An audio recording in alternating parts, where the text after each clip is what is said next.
আমরা এখানে আজকে বদমাশ রুলের একটা ম্যাথ শিখব।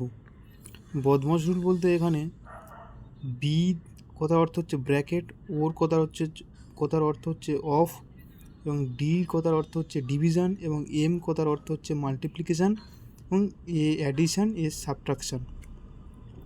তো এখানে এটা যদি আমরা এই ম্যাথে অ্যাপ্লাই করি, তো এখানে ব্র্যাকেট আর অফ এখানে নেই, এখানে ডিভিশন আছে, মাল্টিপ্লিকেশান আছে, অ্যাডিশান আর সাবট্রাকশান আছে। তো প্রথমে আমরা কি কাজ করব? প্রথমে আমরা ডিভিশন দেখতে গেলে বি আর ও নেই, তার মানে ডিভিশনের কাজটা আমরা আগে করব। তাহলে 25/5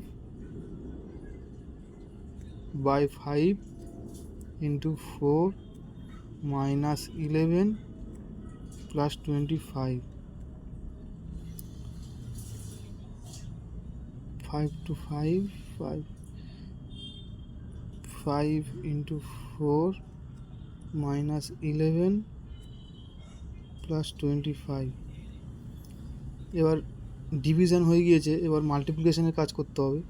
5 × 4 20 - 11 + 25, দেন অ্যাডিশান 25 আর 20 45 -